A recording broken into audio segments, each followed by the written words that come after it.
cerveza es una bebida milenaria, pero es mucho más que agua, malta y lúpulo. Detrás de cada sorbo se esconde una ciencia rigurosa, precisa y fascinante. Hoy exploraremos el proceso de fabricación de la cerveza con la ayuda de 3 expertos que conocen a fondo cada paso de esta alquimia moderna. José López Nicolás es catedrático de bioquímica y nos hablará de los ingredientes y las primeras etapas de la fabricación de la cerveza. Manuel Rubio es catedrático de ingeniería química y nos habla de la maceración, filtrado y cocción. Eduardo Cano es maestro cervecero y nos hablará de la fermentación y de las etapas finales del proceso de fabricación de la cerveza.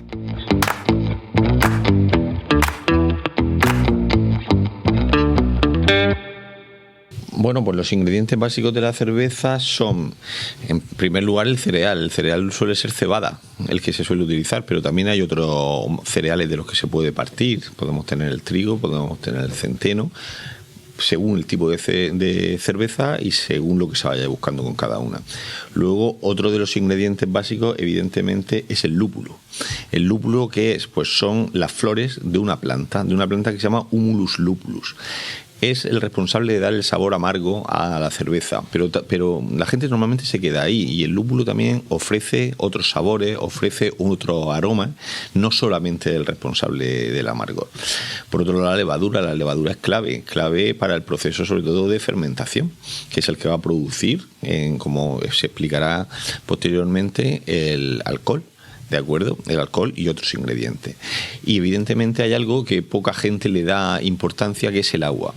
Y el agua es clave, pero no solamente porque uno podría decir, bueno, es la base del líquido sobre el que luego van a actuar todos los procesos, pero es que el agua es la responsable de activar determinadas enzimas, y esas enzimas van a ser fundamentales en el proceso de obtención de la cerveza. Yo siempre digo que las enzimas son como unas marquesas, y las enzimas, si no se encuentran en su hábitat perfecto, no van a actuar por mucha capacidad que tengan, y una de las partes de ese hábito perfecto se le da el agua.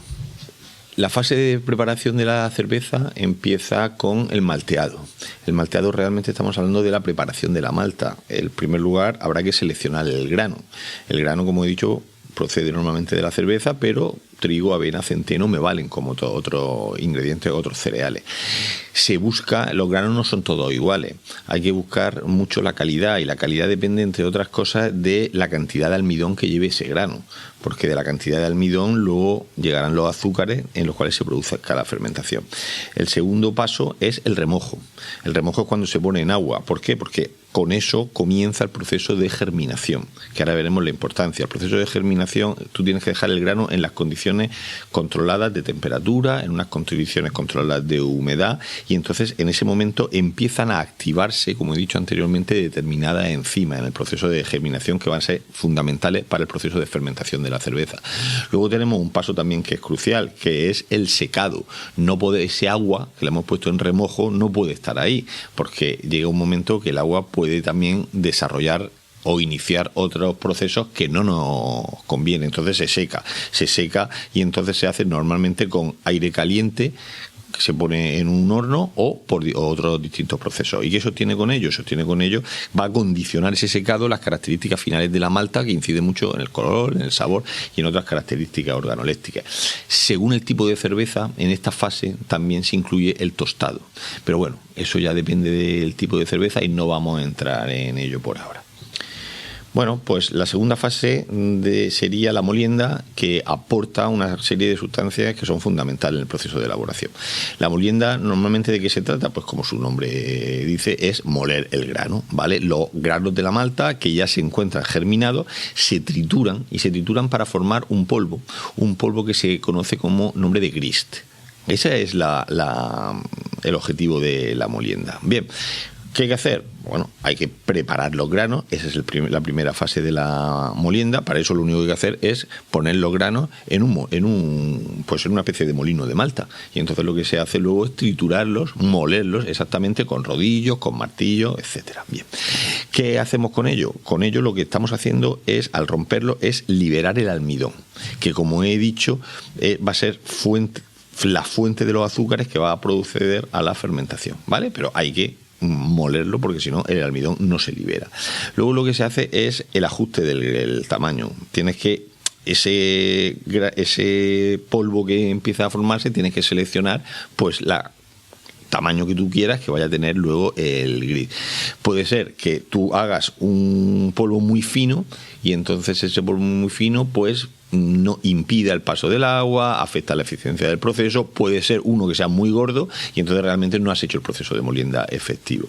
Y entonces el polvo grueso, normalmente, porque el gris es el polvo grueso, se utiliza en la fase de maceración. ¿Para qué? Para mezclarlo con agua caliente y extraer así los azúcares que van a ser fermentables de la malta. Es importante siempre en todo este proceso controlar muchísimo la temperatura, porque si la temperatura es excesiva, o te he dicho antes que las enzimas son unas marquesas, e igual que necesitan unas condiciones óptimas de agua, también necesitan unas condiciones óptimas de temperatura. Puede ser que tengas una enzima muy buena y una enzima que te puede hacer un proceso maravilloso, pero si no se encuentra su temperatura óptima, no va a actuar. Ya entramos en la fase de la maceración. En la fase de la maceración lo que hacemos es el grist, que es, como he dicho anteriormente, el polvo grueso resultante el polvo grueso de malta resultante de la molienda. Ese grist se mezcla con agua. En ese momento, ¿qué ocurre? Se forma una papilla que se conoce como pasta de la malta, y se activan las enzimas. ¿Qué enzimas son las que actúan? Pues son unas enzimas que trabajamos mucho con ellas, que son normalmente amilasas, alfa-amilasa y beta-amilasa. A mí siempre me gusta hablar que las enzimas con las que llevo trabajando mucho tiempo, únicamente por el nombre ya se sabe realmente lo que hace. Amilasa, asa es de romper, ami viene de almidón, pues lo que hace es romper el almidón, y entonces lo rompe en azúcares más sencillos, ¿vale? Esos azúcares más sencillos son los que van a ser más fácilmente fermentables. Para que nos entiendan, si nosotros las levaduras que luego entrarán en el proceso de fermentación actúan directamente sobre el almidón no es sustrato óptimo para esa levadura, pero sin embargo esos azúcares simples que proceden de la actuación de las amilasas, alfa-amilasa y beta-amilasa sobre el almidón, sí que son sustratos. Es importante, de nuevo, tener controlada la temperatura. A veces no se tiene la temperatura óptima y vuelvo a decir que el proceso se va al garete, aunque los ingredientes sean fundamentales, sean los perfectos, y aunque el resto de procesos sean los más indicados. La maceración, pues bueno, la maceración puede durar entre 60, 70, 80, 90 minutos, depende de muchísimas cosas. De hecho, piensa que cuanto más tiempo, y no solamente se extraen esos azúcares, se extraen en el proceso de maceración otras sustancias que van a influir mucho en las características sensoriales, ¿vale? Normalmente son compuestos solubles en el agua, compuestos solubles de la malta en el agua en el que la estás poniendo. Luego, ¿qué ocurre? Pues luego lo que ocurre es que hay que filtrarlo. Ahí tú vas a tener un mejunje, como decimos aquí, de una serie de sustancias que luego hay que filtrarla, y entonces tú te queda al final un mosto que sea claro, un mosto libre de las partículas indeseadas, las partículas que tú no quieres. Y luego ya entraríamos en la fase de cocción. La fase de cocción donde se lleva a cabo la ebullición, donde entra el lúpulo, donde se desarrolla el sabor y la calidad de la cerveza, pero eso viene en una fase posterior.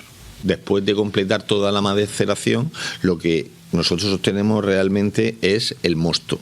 Previamente hay que filtrarlo, y ese mosto claro, ese mosto líquido, libre de las partículas que ya no nos interesan, es el que empezará y entrará en la fase de cocción posterior. El mosto que procede de la maceración es necesario que lo filtremos, precisamente porque lleva muchas sustancias de suspensión que estropearían las fases siguientes. Entonces, ¿cómo se filtra el mosto? Aprovechando que en la maceración se forma un lecho de malta, el mosto atraviesa ese lecho de malta que actúa como elemento filtrante. Todos los polvos que van, restos de la harina, de la molienda, que van flotando en ese mosto, se depositan sobre el lecho de cebada de la maceración y salen por debajo ya perfectamente limpios. Ya no contienen polvo ninguno. Esa es la filtración, nada más que eso. Claro, ese proceso es un proceso físico, es eliminar productos que van flotando, eliminarlos del líquido. El líquido sale claro, ya tiene un cierto color, porque un color así acaramelado suave, porque ya se ha liberado azúcar, se ha tostado un poquitín a 60-70 grados y ya está. A partir del mosto, una vez que está filtrado, claro y transparente, aunque con color, ya podemos empezar la siguiente fase. Sigo entonces, que es la cocción. La cocción es una de las etapas importantes de la obtención de la cerveza final, y porque la cocción consiste simplemente en el calentamiento hasta 100 a 105 grados centígrados, es decir, una temperatura de ebullición, y llega a hervir a 105 porque contiene azúcares. Si fuera agua, herviría a 100, pero como contiene azúcares, el punto de ebullición aumenta y sube hasta 105. Durante 60 o 90 minutos hacemos hervir todo el mosto, y lo que es más importante, aquí es donde añadimos el lúpulo. Es decir, es el momento de añadir el lúpulo. El lúpulo se puede añadir, por eso hago ya una referencia al lúpulo. El lúpulo se puede añadir de muchas maneras. Cada manera caracteriza a una cerveza, a un tipo de cerveza, mejor dicho. De forma que hay quien, y esto yo digo que es un estilo propio, hay quien añade el lúpulo al principio. La cantidad también influye en el tipo de cerveza, pero hay quien lo añade al principio, hay quien añade la mitad al principio y la mitad al final, y hay quien añade un tercio, justo entre el principio final y en el centro de la operación. De forma que todo eso va a caracterizar los sabores, los aromas y tal.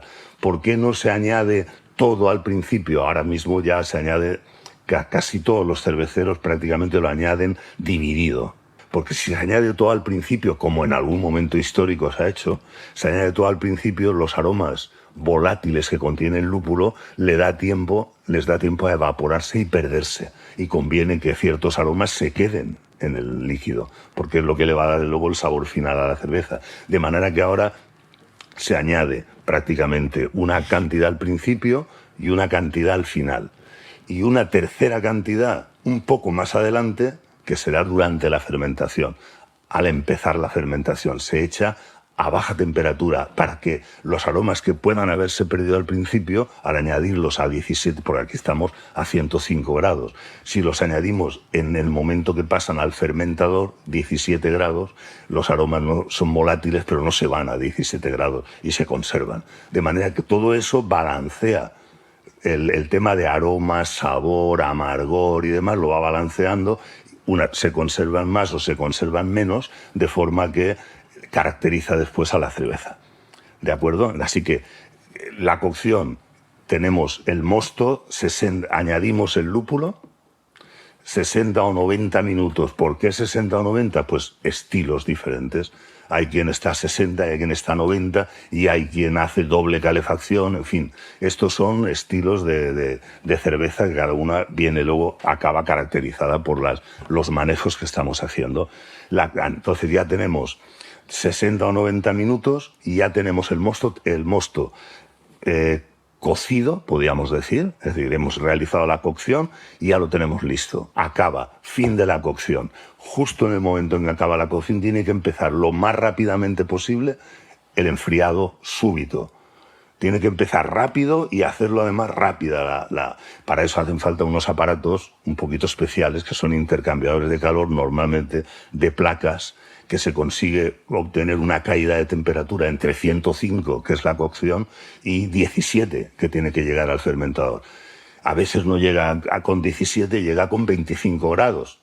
Así que el fermentador tiene que estar frío, o sea, lo tenemos que tener preparado para que reciba a 25 y baja hasta 17, que va a ser la temperatura de fermentación. ¿Por qué tiene que ser una bajada súbita? Para evitar que se pierdan, claro, porque ahí ya tenemos casi una cerveza incipiente. ¿Qué es lo que tenemos? En realidad, ¿qué es el cocido? El líquido que pasamos al fermentador, ¿qué es? Pues tiene gran cantidad de azúcares que los hemos liberado en la maceración y en la cocción. Tiene pocas proteínas porque muchas han precipitado y se van a quedar en el fondo del cocido, es decir, en el fondo del tanque de cocido. Se van a quedar, porque luego el cocido, después de la cocción se deja sedimentar y todo lo sólido que hay por ahí flotante se va a ir al fondo del tanque de cocción, sí, al fondo del tanque de cocción, y entonces cuando yo saque el líquido y lo mande al fermentador, ese fondo se va a quedar una sustancia pegajosa en el fondo, ¿de acuerdo? O sea que son proteínas y polifenoles. Polifenoles tienen muchos grupos OH y las proteínas tienen grupos ácido. Pues son formadas por aminoácidos, tienen grupos COOH, esto lo suprimes, y el OH, que estos enlazan. Entonces, las proteínas flotantes sucias que ensucian y los polifenoles enlazan y se forma una sustancia de mayor peso molecular que va al fondo, ¿de acuerdo? Y eliminamos impurezas de la cerveza, lo que nos facilitará después que la cerveza esté transparente y clara, coloreada, pero transparente y clara. ¿De acuerdo? Hay que precipitar las proteínas.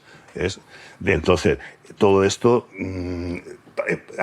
para evitar que se pierdan colores, que las proteínas sean arrastradas, cuanto más rápido saquemos del elemento de cocción, saquemos el mosto cocido rápidamente y enfriarlo para que empiece...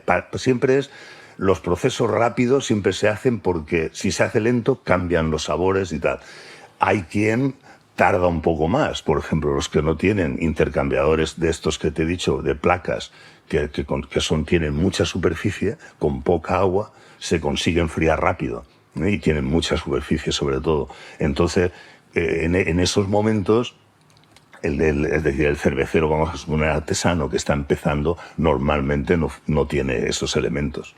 Y como no los tiene, pues le tarda el enfriamiento lo que le tarde.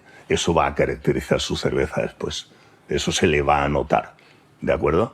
Entonces, por eso las buenas prácticas de cerveza, de la fabricación de cerveza, hacen que se pida que no lo cambies mucho. O sea, intenta hacer el enfriamiento lo más rápidamente posible, ¿de acuerdo? Uh-huh. Entonces, ya date cuenta que en la cocción se han añadido una o dos cantidades de lúpulo, al principio y al final, por ejemplo, se han añadido, con lo cual hemos equilibrado los sabores, los aromas, el amargor, todas las características de la cerveza final. Ya la estamos marcando, ¿no? Así va a salir la cerveza. El lúpulo es el elemento principal de esta fase, porque se va a dejar antes... va a añadir el lúpulo al mosto, le va a añadir 200 o 300 compuestos orgánicos diferentes, que serán fenoles, serán proteínas, serán aminoácidos, serán vitaminas, vegetales que van con el lúpulo. Se van a incorporar a ese líquido. Y ya todo ese líquido, una vez fermentado, una vez termina la cocción, se manda al fermentador. Y podemos empezar ya a explicar la fermentación. Y el primer componente importante es la malta de cebada, el segundo es el lúpulo y el tercero es la levadura que vamos a añadir ahora en el proceso de fermentación. Te digo, por tanto, 3 compuestos: cebada, lúpulo y levadura. Realmente hay un cuarto, que es el agua. El agua es fundamental. El agua va a diferenciar la cerveza que se hace en Múnich de la cerveza que se hace en Dortmund, o la cerveza que se hace en Leipzig, es el agua la que va a cambiar. No es agua del grifo. No es agua del grifo. Puede serlo, porque, claro, hace 100 años no tenían los elementos purificadores de agua que tenemos hoy día, de forma que la gente usaba agua de grifo y, perdóname, a veces del río sin grifo, porque no había. La cogía del río y la metía. Entonces, y cada cerveza se caracterizaba porque el río traía siempre la misma agua, de manera que la cerveza era reproducible porque el agua siempre es la misma. Hoy día se puede usar agua completamente desionizada y añadirle los iones que hacen falta en el agua a voluntad, y por tanto de diseño también. A voluntad quiere decir que yo puedo caracterizar mi cerveza en función del agua que estoy diseñando sintéticamente. Y esto es muy importante también. O sea, puedo diseñar el agua, puedo diseñar la cebada, porque hay muchos tipos de cebada y muchos tipos de malta de cebada. Y puedo diseñar el lúpulo, puedo modificarlo genéticamente si fuera preciso, y puedo modificar la levadura, ¿de acuerdo? O sea que ahora, si pasamos a la fermentación ya, es un proceso, en efecto, es un proceso tranquilo, suave, ya no hay que mover nada. Antes hemos movido la cebada con una pala, hemos dejado hervir en la cocción, hemos dejado hervir el agua con su movimiento natural de ebullición. Ahora no, ahora pasa al fermentador y ya se queda quieto, ya nadie mueve el líquido. Ahora matizaré que sí que hay algo que mueve el líquido. Ahora lo explico. Entonces ya hemos pasado todo el mosto frío, lo hemos pasado a el fermentador, que es una estructura de acero inoxidable de 3 metros de altura, con una capacidad de 1000 litros, o de, en fin, 1000 litros los artesanos, 5000 litros los industriales o más, ¿de acuerdo? Ya estamos en una vez que yo paso todo el mosto frío al fermentador, hay que añadirle la levadura. Estamos en la fermentación. Pongamos, por ejemplo, 800 litros de mosto a 17 grados. El fermentador, como he dicho, son 3 metros de altura, perfectamente controlado con camisa para que la temperatura no suba, porque durante la fermentación se va a generar calor. Y ese calor hay que eliminarlo. Luego continuamente tiene que haber un grupo frío conectado al fermentador, a la camisa del fermentador. La camisa, llamamos la camisa una doble pared por la que circula agua. Esa es la camisa.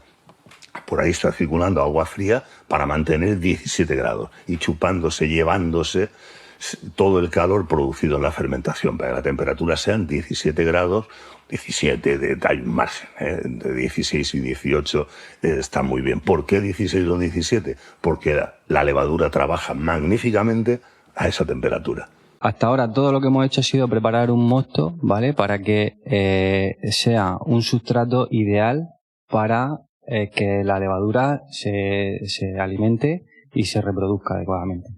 Entonces, lo que hacemos es llenar los tanques de fermentación con ese mosto enfriado e inoculamos una levadura seleccionada, ¿vale? Porque cada tipo de levadura pues nos va a dar un perfil diferente, ¿vale? Según el tipo de cerveza que queremos elaborar.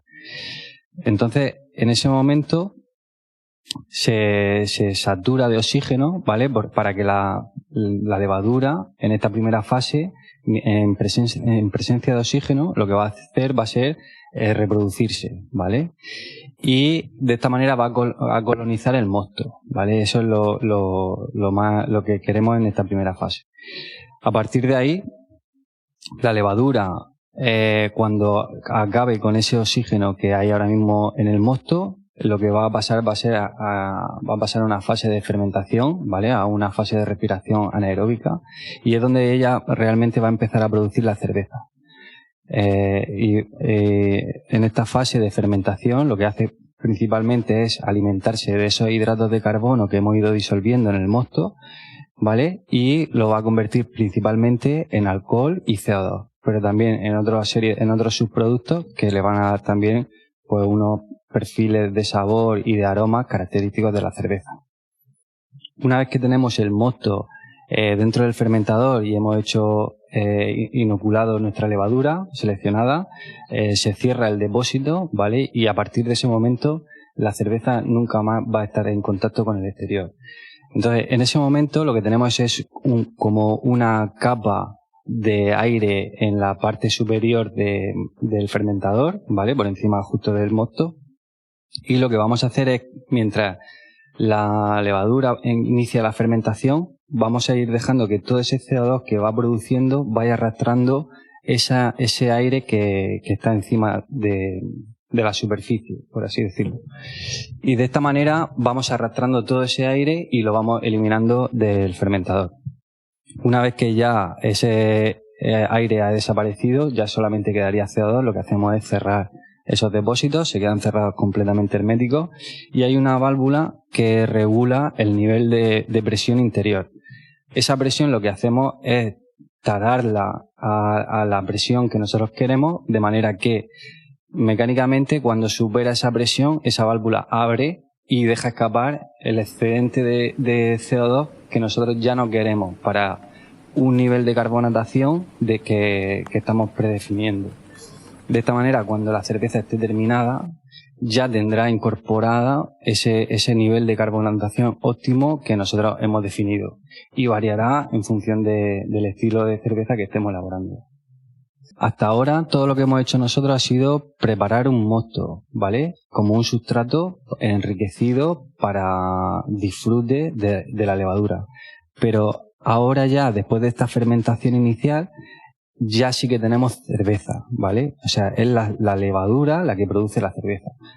Entonces, esta cerveza todavía es verde. No estaría, el sabor todavía hay que refinarlo, hay que eliminar ese exceso de levadura y eso se hace en la fase de maduración, ¿vale? Entonces, a continuación lo que hacemos es bajar drásticamente la temperatura de los fermentadores y en esta fase de maduración el frío ayuda también a que toda esa levadura que está en suspensión decante, vaya al fondo y por la forma de estos depósitos que son cilindrocónicos vamos purgando por el fondo del depósito todo ese excedente de levadura.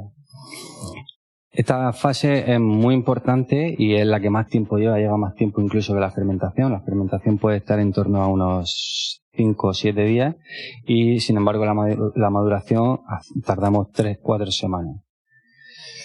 Pero es lo que al final nos hace que la cerveza esté terminada, acabada, redonda y tenga todos los matices que estamos acostumbrados a percibir con esa cerveza ya finalizada.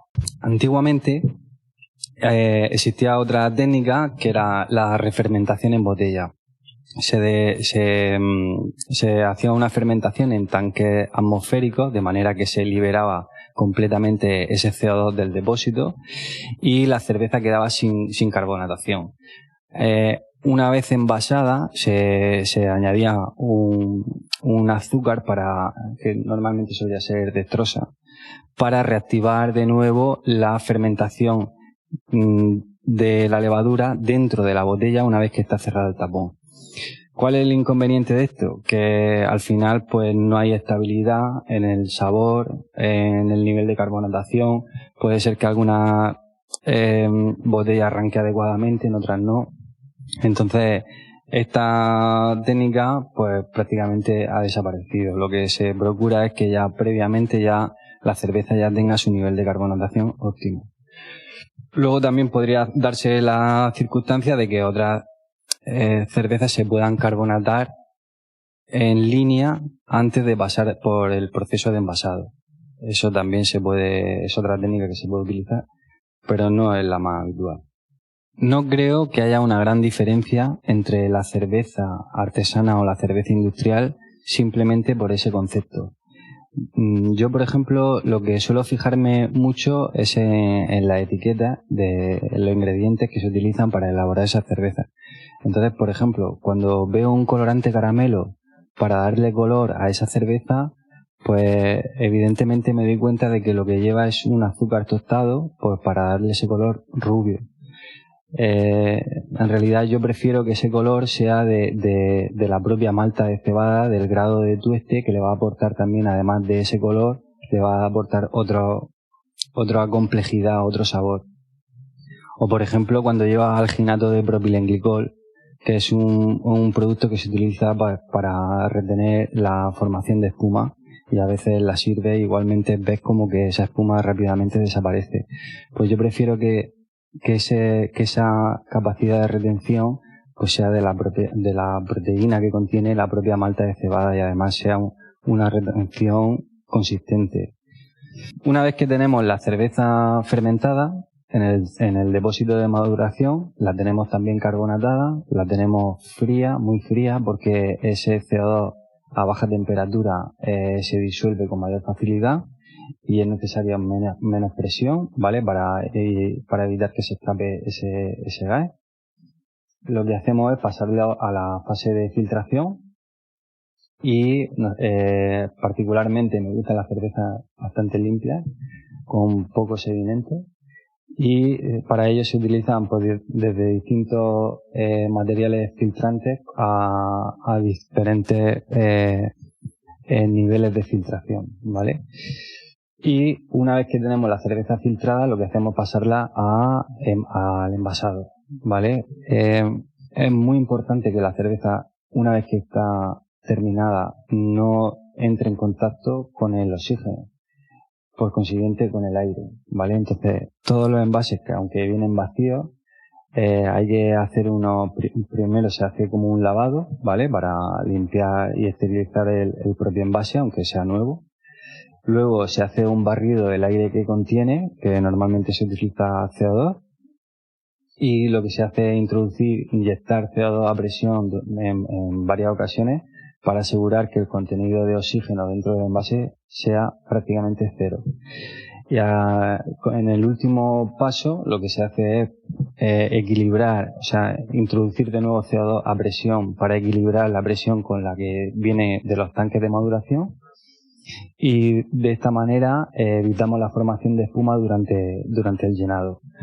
Una vez que la botella empieza a llenarse, va llenando poco a poco en varias velocidades. Primero inicia con un llenado lento, luego para evitar la formación de espuma, luego tiene un llenado rápido y luego un final lento de nuevo para evitar que forme espuma al despresurizar el envase.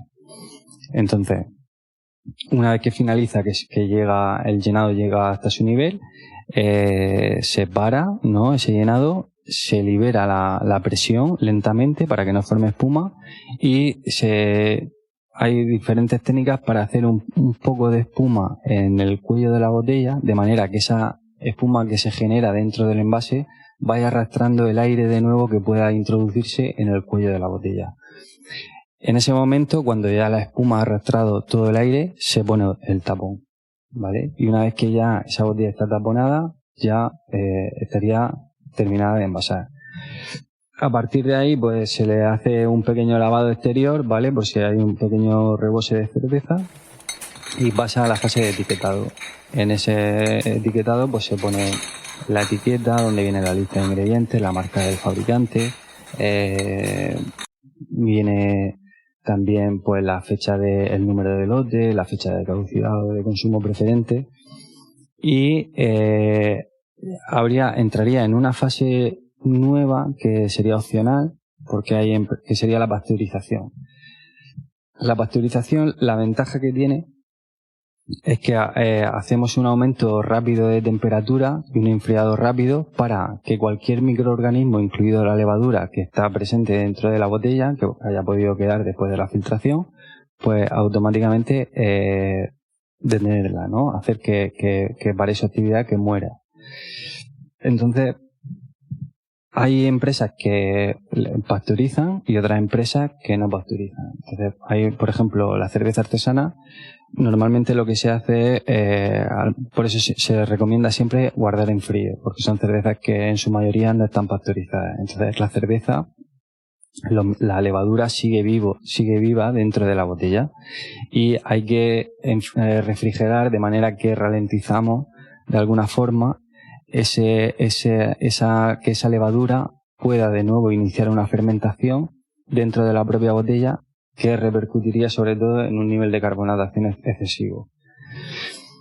La cerveza, luego la parte de pasteurizar, pues puede afectar también un poco al sabor, porque en cierta manera pues le estamos dando un golpe térmico a esa cerveza esa cerveza terminada, que indudablemente pues organolépticamente afecta, ¿no? O sea, estamos calentando, y aunque enfriamos rápidamente, pues estamos modificando de nuevo todos algunos de esos compuestos que hay dentro de la cerveza. Y una vez que pasa que estas opciones, se puede pasteurizar o no, pues ya pasaríamos a la fase de paquetizado, ¿vale? Bien, se pueden hacer packs de 6, packs de 24, cajas de cartón, cajas de plástico, se apilan en palés y entonces se quedaría como listo para su distribución. El nivel de formación de espuma por un lado tenemos la formación de espuma y luego por otro tenemos la retención, ¿vale? Para la formación de espuma influyen diferentes factores. El principal es el nivel de carbonatación, ¿vale? La cerveza lleva CO2 que al servirla en una copa rompe, ese CO2 colapsa, rompe y entonces genera unas burbujas. Esas burbujas arrastran, o sea, suben a la superficie agitando la cerveza y forman una espuma. Espuma realmente es un término que en cervecería no se suele utilizar. Lo que forma realmente es una crema, ¿vale? Pero luego hay una segunda parte muy interesante que es la retención, ¿vale? De esa corona, de esa crema. En función de los ingredientes de la malta que utilizamos o de los ingredientes que utilizamos, esa retención de esa crema, de esa corona que se forma en la superficie de la cerveza puede ser mayor o menor. Cervezas que llevan, por ejemplo, trigo, pues tiene un nivel de proteína mayor y al final hace que esa retención aguante esa crema, aguante durante más tiempo. En cervezas que utilizamos maltas muy pálidas, poco tostadas, pues esa retención suele durar menos tiempo. En cualquier caso, es muy importante que esa crema se forme porque está haciendo de barrera entre el aire, como hemos dicho antes. El oxígeno ahora mismo ya es un enemigo de la cerveza terminada. Entonces, esa corona está haciendo de barrera entre el oxígeno del aire, de la atmósfera, y la propia cerveza. Por lo tanto, siempre es recomendable, incluso aunque tome una cerveza de tercio, en lugar de servir toda la cerveza en el vaso, ir reponiendo poco a poco a cada trago, pues para ir generando de nuevo esa corona. Y luego, qué duda cabe que el sabor, ¿no? O sea, la percepción cuando esa crema se queda en el labio y le damos un trago largo a esa cerveza fría, a la temperatura que nos gusta, con ese nivel de carbonatación, con ese burbujeo en el paso por boca, pues quieras que no, es una sensación también muy agradable. Ya no es solo esa función protectora, sino que organolépticamente también la vamos a disfrutar más con esa crema. Por eso, de hecho, a mí particularmente no me gusta tomar cerveza en la botella. Me gusta siempre servirla en una copa.